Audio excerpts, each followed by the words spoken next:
Greetings and hello, I am James Robert Lay, and welcome to episode 300 of the Banking on Digital Growth podcast. First off, I would like to extend my most sincere thanks to you, my gratitude to you for joining together with me on this podcast journey for the past 300 episodes. In fact, this journey began when COVID shut the world down back in 2020. And all of the conferences that I was set to speak at to launch my first book, Banking on Digital Growth, well, they were shut down and they were canceled. And so this podcast is really an example of what life looks like when life gives you lemons. You just make lemonade, or perhaps, depending upon the time of day, maybe you make a lemon martini. So no matter if this is the first episode that you're tuning into or if you've caught every single episode along the way, thank you, Mom, for listening. I want to thank you, dear listener, for gifting me with the most valuable resource every single one of us has, which is your time and your attention. And I don't say this lightly because I know there are a million different things that you could be doing, different ways you could invest your time, spend your energy, different things that you could pay attention to. But it is you. You are the reason that I have shown up 100% of the time for the past 300 episodes, because it is you that we are on a mission here at the Digital Growth Institute to teach financial brands, marketing, sales, and leadership teams how to grow loans and deposits in the age of AI. And it is you that I will continue to show up as we move forward together and blaze new trails with this podcast, and also explore new avenues, new pathways of communication. But first, I'd like to take a few minutes to reflect back on the journey that we've taken so far over the past 300 episodes, because I'd like to share some lessons that I've learned along the way to continue to guide you, inspire you along your own journey of growth as a financial brand marketing, sales, leadership team member when it comes to launching what has become an industry-leading podcast here. And it would not be an industry-leading podcast if it was not for you continuing to tune in and listen. And then from there, I'd like to provide some perspective into the journey that we will continue to take together, because I am continuing to commit to guide you, to guide your team as you maximize your future growth potential at your bank, at your credit union, or at your fintech. So to begin, if you told me all the way back in early 2020, before the pandemic, that I'd be hosting a top 5% global podcast and one of the top 5 banking podcasts in the world that reaches financial brand leaders in over 150 countries, well, I am not sure that I would believe you. Most likely I would have laughed at you. But it's this limiting thought and this limiting belief that I had about myself back then that I'm going to come back to here in just a moment, because at that time, launching a podcast was never really on my mind. I was so busy hopping on airplanes, flying from city to city, speaking at different conferences, facilitating on-site workshops for financial brands and fintechs, that I never considered hosting a podcast. And so here's a key lesson when we look back on 300 episodes. How many times do we miss growth opportunities that could take us to the next level, both personally and professionally, because we are so busy doing? We're so busy doing that we just simply do not have time to pause, to review, to reflect, to learn, to think about how we could do even better going forward into the future. Sure, I had been the guest on many podcasts leading up to that point, and at the time, I was getting ready to launch my first book, Banking on Digital Growth. But then COVID shut the world down. COVID forced us all to pause. COVID created space. It did create time for us to review, to reflect on what we had already done, while also learning and thinking about how we could do even better going forward into what at the time was a pretty uncertain future. And I think that alone is another tremendous lesson for all of us to think about. Sometimes the biggest roadblocks become our greatest opportunities for growth, both personally as well as professionally. Our biggest roadblocks can indeed be our biggest growth opportunities if we are only open to transform our thinking and our perspective. Now, this is something Audrey Kanata and I discussed in detail going all the way back to episode 245, titled "The Obstacle is the Way. Take back control of your narrative." Taking control of your narrative is another key lesson I'd like to share as we reflect back on 300 episodes, because I have been making more and more recommendations for financial brand leaders, for lenders, for advisors, to really think about starting podcasts of their own. Starting podcasts to share their knowledge, to share their expertise with people in the communities that they serve, to offer help, to offer hope, to guide individuals, business owners and entrepreneurs, families, beyond financial stress towards an even bigger, better, and brighter future. At this point, though, only a very small number of people have applied this thinking. They've taken this recommendation and have run with it. The majority push back saying, "I don't have time, James Robert. I don't have time. I'm far too busy doing to even think about starting something like a podcast." But I see in their objection around time something even deeper. These leaders, these lenders, these advisors, they're scared. They're scared of starting something new. They're scared about sharing their knowledge and their expertise, which is so badly needed. And they're scared about just putting themselves out there because they're scared of what other people might think. Saying you don't have time to start something new, like a podcast where you can transfer and share your knowledge, your expertise to help other people, is just an excuse that is far more deeply rooted in fear. Now, I know this myself personally, because even after 300 episodes on this podcast, I still have to do battle with the dragon of doubt in my own mind from time to time. Imposter syndrome is real. And I look at growth, whether that be personal growth, professional growth, growth of any kind, is like leveling up. When I was a kid, I used to play a lot of Mario on the Nintendo and Sonic on the Sega. And now as a father, I'm getting to share time with my kids doing the same. And the thing is, no matter what games you played growing up, or even now as a parent with your kids, each time we get to a new level, whether it be Mario or Sonic or whatever the game is, there's always a new bad guy that you had to do battle with at the end of that level to then reach the next level. And the same is true when it comes to our personal and professional growth. Each level, we must defeat a new devil. That devil for many of us is fear. It is fear of the unknown. It's fear of judgment. What are other people going to think? What are they going to say? It's fear of change. It's fear of failure. This is why one of the greatest lessons looking back on 300 podcast episodes is to simply decide and do it. Don't debate it.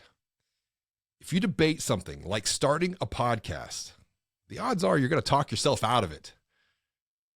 You decide, you do it, and then you debate how you can make that new thing, that podcast, that much better. See, when launching this podcast, I decided, I did it because I really didn't have a choice at the time because COVID shut down all of the speaking opportunities that I had. And then we figured out how we could take it and make it even better as we move forward. But I implore you, do not let the excuse of not having time mask an even deeper insecurity holding you back from unlocking, from capturing, from sharing your knowledge and expertise as a leader, as a lender, as an advisor. Don't let your insecurities hold you back from helping others. We all know money is stressful. And as I've shared many, many times on this podcast and will continue to do so, this financial stress continues to take a toll on people's health and their relationships and their well-being. People are looking for someone that they can trust, someone that can guide them, someone that can give them help, and someone that can give them hope. And for many people, hope must come before they're able, open, and willing to receive help.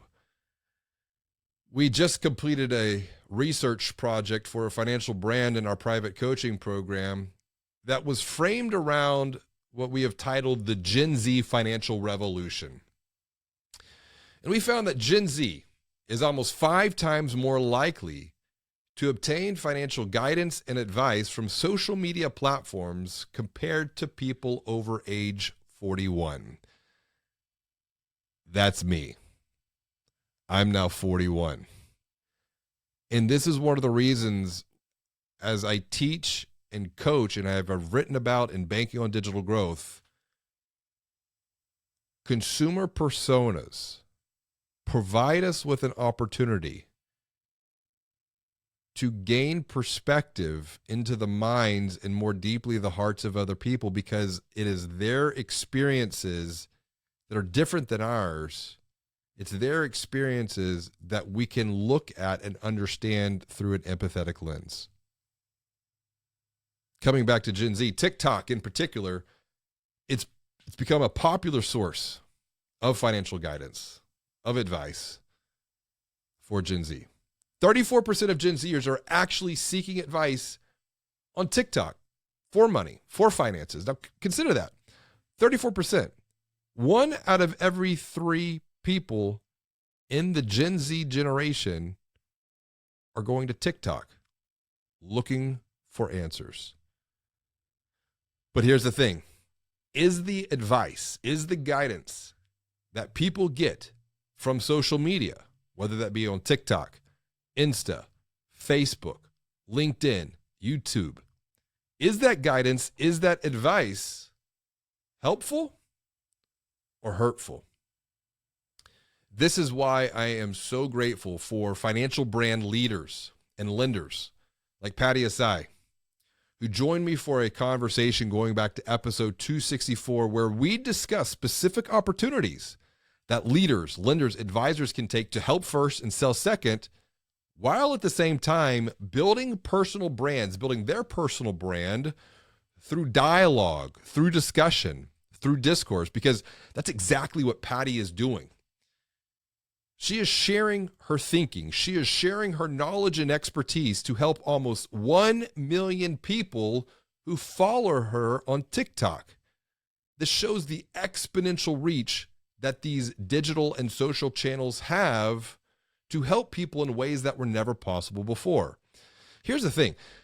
People are no longer walking into a branch looking for financial guidance and advice. People might not even be Googling their questions anymore. Because once again, where are they going? They're going to TikTok. They're going to Instagram. They're going to YouTube. They're going to LinkedIn. They are looking for guidance and advice from other people, from other human beings. These social channels are like the new public squares, and we can apply lessons from the early teachings of Stoicism to this modern day perspective. That's because the Stoic school, the Stoic philosophy, was founded around 301 BC, and the teachings of Stoicism were taught in the public square. Now, other schools of philosophy at the time were taught behind closed doors, but Stoicism was taught publicly. And that is what helped Stoicism to become wildly popular of all different types of people, both rich and poor. So my question to you is, what growth opportunities are you missing as a leader, as a lender, as an advisor, because you're not part of the conversations taking place around money in the modern day square? This is another key lesson when we reflect back on 300 episodes. Because at this point, I have literally had hundreds of conversations to unlock, to capture, to amplify the knowledge and expertise of other people to help people just like you. And that's the thing. You don't have to do a podcast alone. Now, just like any epic journey, if you try to take a podcast journey alone, you won't last very long. Think about Frodo in The Lord of the Rings for a moment. He took a journey with a large group of other characters who had very unique yet complementary capabilities. But they were all committed to working towards a common cause, a purpose that was greater than themselves.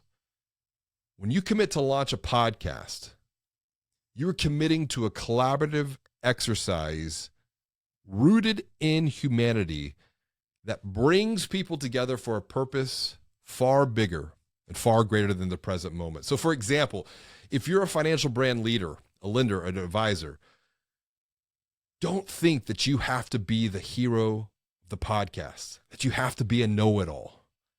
That's because you have an opportunity to unlock, to capture, to amplify the knowledge and expertise of others, other people, other leaders, other experts in your communities to help others on their own journeys of growth. Launching a podcast is truly a modern day network multiplier because it provides a very unique opportunity to meet with and connect with people in new ways that were not possible before. This is even more true when you commit to narrow down the focus of a podcast to empowering, to educating, to elevating a very specific niche market. Now, I've had many conversations on this podcast about the benefits and the value of targeting niche markets. So, for example, you could launch a podcast to help local entrepreneurs grow their business like Grace Bruins is doing at Horicon Bank. We had a great conversation about the Banking on Business podcast.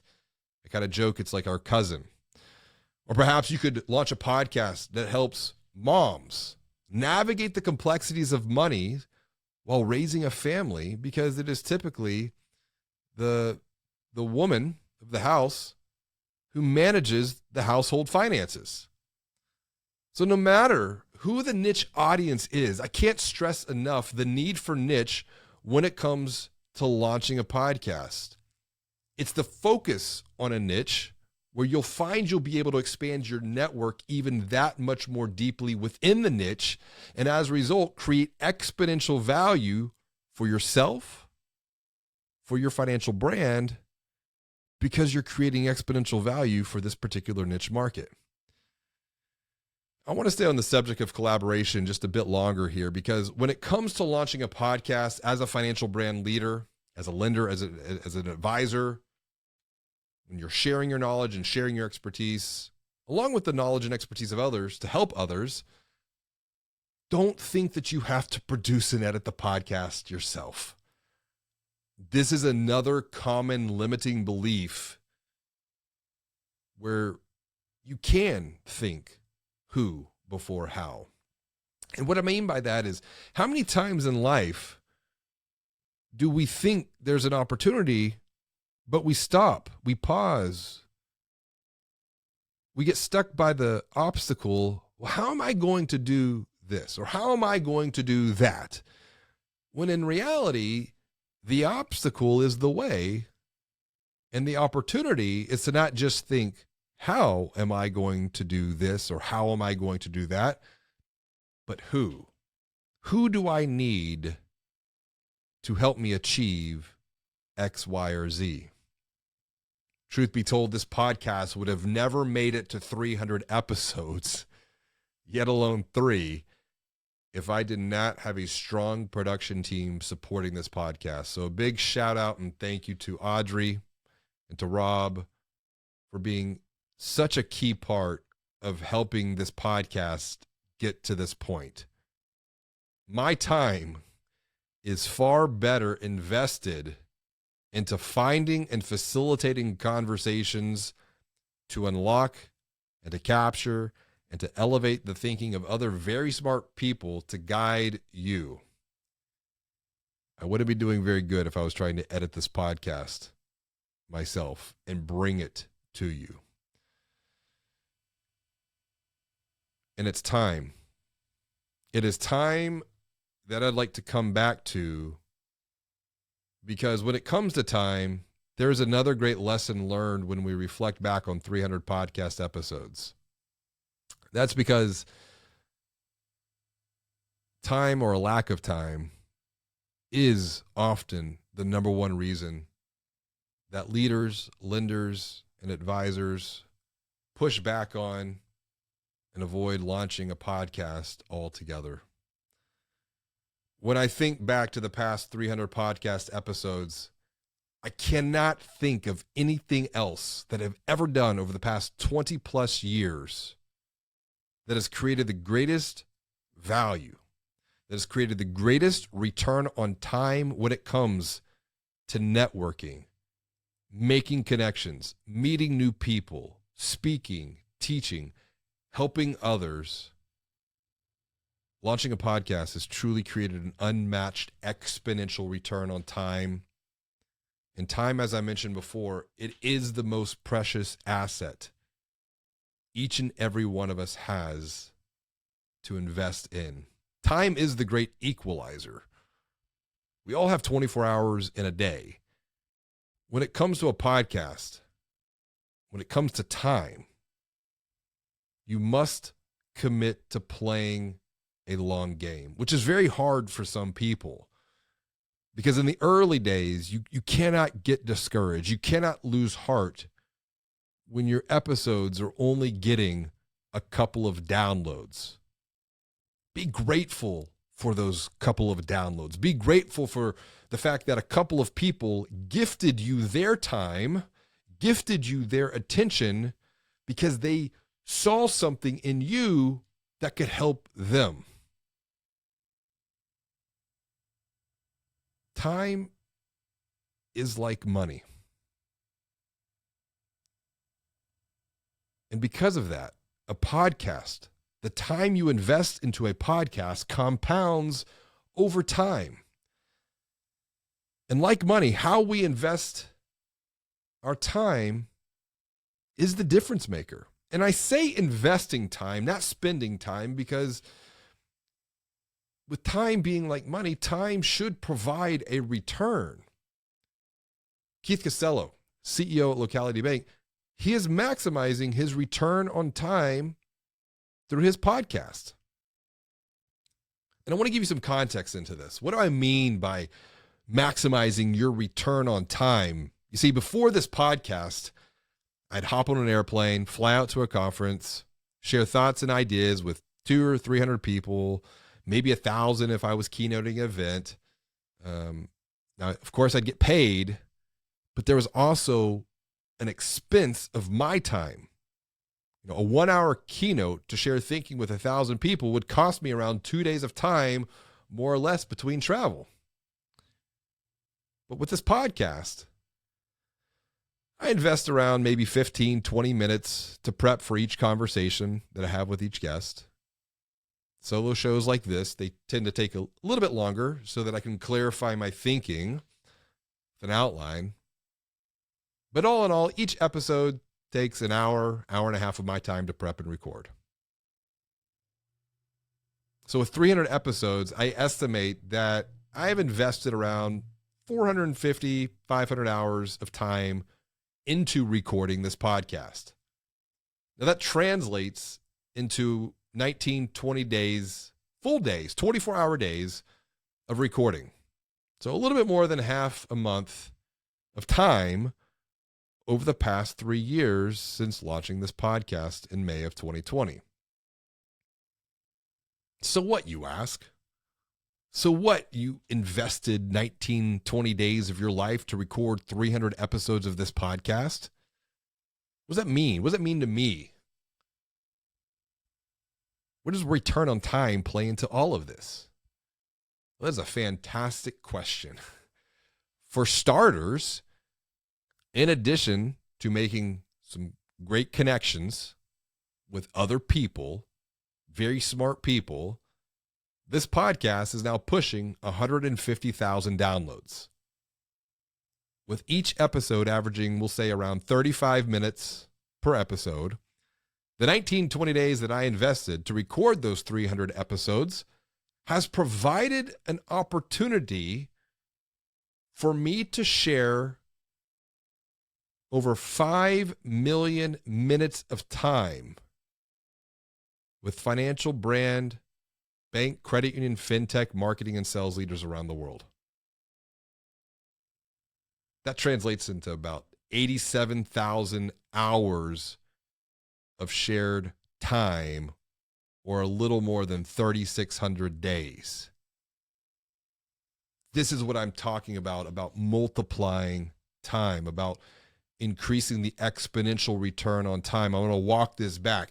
Investing 19, 20 days of my life to record 300 podcast episodes over the past 3 years has provided me with an opportunity to share more than 3,600 days of time with financial, brand, marketing, and sales leaders around the world.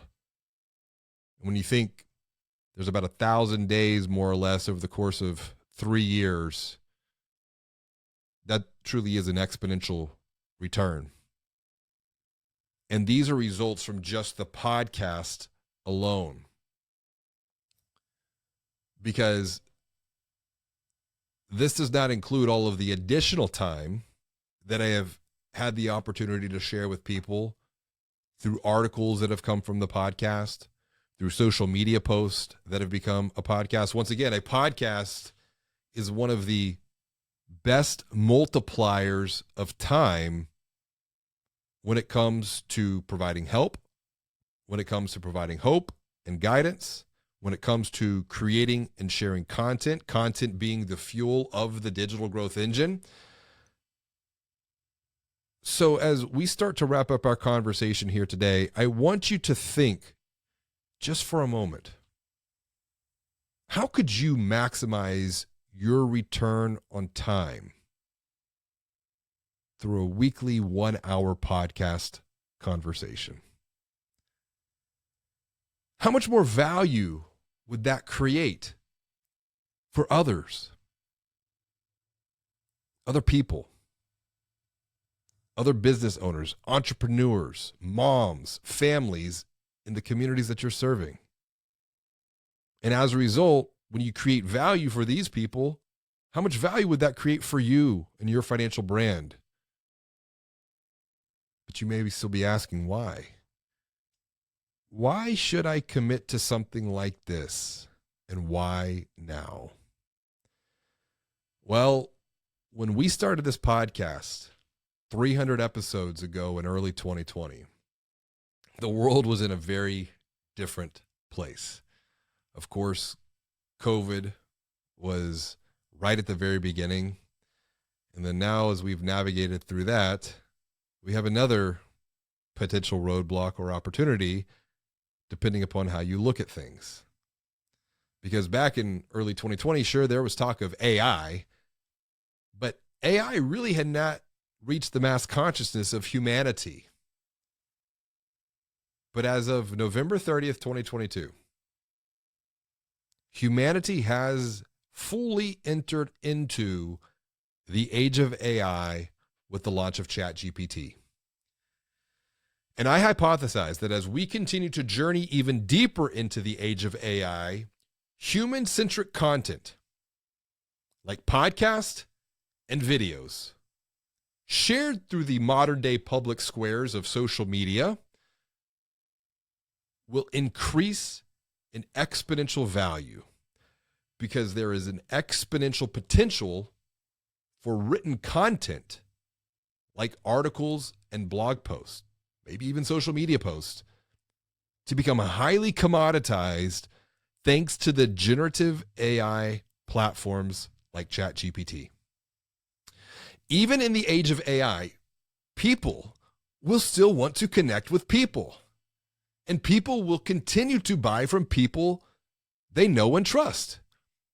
This is even more true in complex buying journeys like financial services, where trust can take months, even years, to reach a point where a consumer makes a decision to open an account or apply for a loan.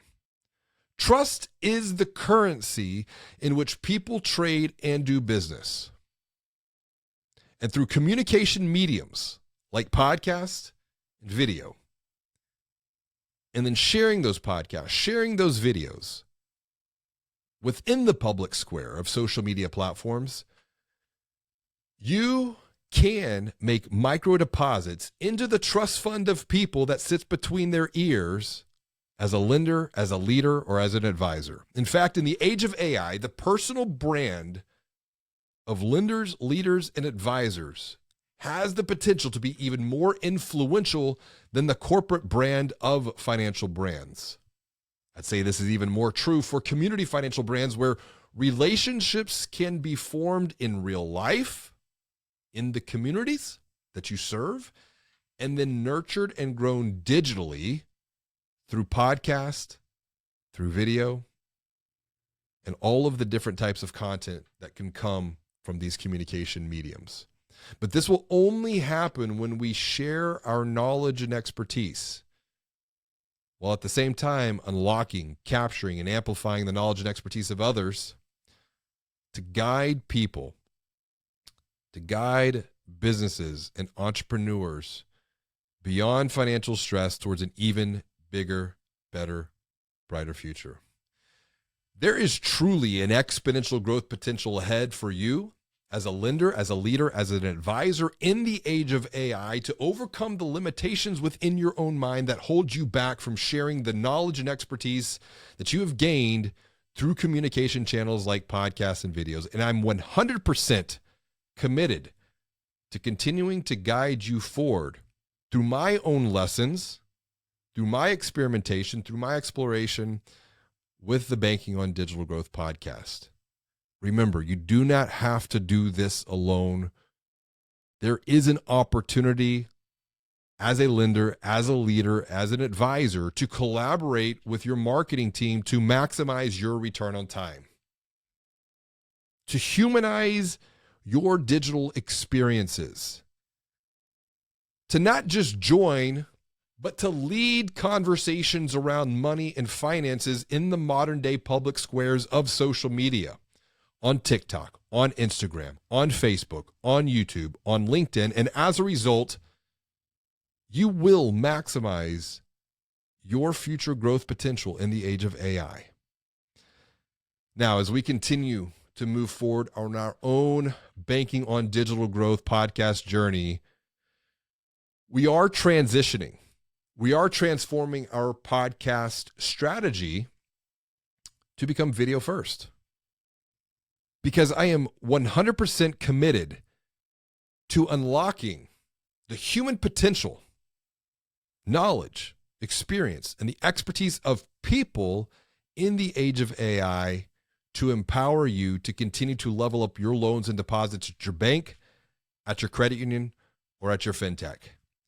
So I invite you to join me on YouTube by subscribing to the Digital Growth Institute's channel, where we're going to be bringing a whole new level of humanity to the conversations that we have here on this podcast, so that you can continue to learn, grow, and move forward on your own journey of growth. Now, of course, you can continue to catch all of these conversations, all of the thinking that we share on this podcast on your favorite podcast player as well. But we're going to humanize this podcast through video on YouTube and video on LinkedIn to begin. But no matter if you watch or if you listen, or maybe there's a mix of both going forward into the future, I want to thank you for joining me for the past 300 conversations. It has been a tremendous honor, a pleasure, and a privilege to share time with you. So until next time, and as always, be well, do good, and be the light.